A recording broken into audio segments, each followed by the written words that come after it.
Tollywood heroine Priyamani గురించి అందరికీ తెలిసిందే. జగపతి బాబు నటించిన పెళ్లైన కొత్తలో సినిమాతో హీరోయిన్ గా ఎంట్రీ ఇచ్చింది బ్యూటీ. మొదటి సినిమాతోనే సూపర్ హిట్ అందుకున్న ఈ అమ్మడు ఆ తర్వాత ఎన్టీఆర్ తో సినిమా చేసింది. రాజమౌళి తెరకెక్కించిన యమదొంగ సినిమాతో మరో బ్లాక్ బస్టర్ హిట్ ను అందుకుంది ప్రియమణి. ఇక ఆ తర్వాత తిరిగి చూసుకోలేదు. బాలకృష్ణ, నాగార్జున, వెంకటేష్ లాంటి సీనియర్ హీరోలతో పాటుగా నితిన్, గోపీచంద్ లాంటి కుర హీరోల సరసన నటించింది ప్రియమణి. ఆ తర్వాత ప్రియమణికి తమిళ్, కన్నడ, మలయాళం, హిందీ ఇండస్ట్రీల నుంచి కూడా అవకాశాలు వచ్చాయి. సౌత్ సినిమా ఇండస్ట్రీలో స్టార్ హీరోయిన్ గా ఎదిగిన ప్రియమణి పరుత్తి వీరన్ అనే తమిళ మూవీతో ఏకంగా నేషనల్ అవార్డును కూడా సొంతం చేసుకుంది. జాతీయ ఉత్తమ నటి అవార్డు అందుకున్నాక ఈ బ్యూటీకి అవకాశాలు వచ్చినప్పటికీ విజయాలు మాత్రం దక్కలేదు. ఇక ఇప్పుడు సినిమాలకు కొంతకాలంగా గ్యాప్ ఇచ్చిన ప్రియమణి తన రూట్ ను మార్చుకుంది.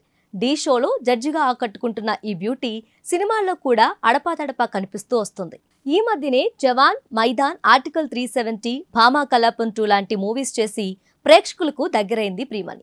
అయితే ఈ బ్యూటీపై తరచూ ట్రోలింగ్ జరుగుతూనే ఉంటుంది.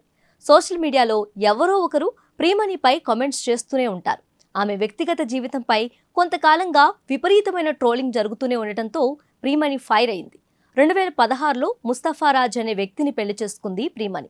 వారిద్దరి మతాలు వేరేవి కావడంతో అప్పటి నుంచి వారిపై చర్చ జరుగుతుంది. ముస్లిం వ్యక్తిని పెళ్లి చేసుకుందని నెటిజన్లు ప్రియమణిని ఘోరంగా ట్రోల్ చేస్తున్నారు. తాజాగా ట్రోల్స్ పై ప్రియమణి రియాక్ట్ అయింది. 2016లో మా నిశ్చితార్థం అయినప్పటి నుంచి నేను ఎన్నో విమర్శలు ఎదుర్కొంటున్నాను.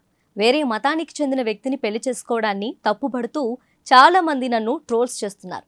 ఒక్కోసారి ఆ కామెంట్స్ చూస్తే చాలా బాధగా అనిపిస్తోంది. కులమతాలకు అతీతంగా పెళ్లి చేసుకున్న స్టార్లు సినీ ఇండస్ట్రీలో చాలా మంది ఉన్నారు. అయితే ఆ విషయంలో నన్నే ఎక్కువగా టార్గెట్ చేస్తున్నారు. అది నేను భరించలేకపోతున్నాను. దయచేసి ట్రోల్స్ చేయటం ఆపండి అంటూ ప్రియమణి ఫైర్ అయ్యారు. ప్రేమకు మతం, కులం అడ్డు కాదనే విషయం అందరూ తెలుసుకోవాలి. ట్రోల్స్ చేసి ఇబ్బంది పెట్టడం మానుకోవాలని అంటూ ప్రియమణి నెటిజన్లకు వార్నింగ్ ఇచ్చారు.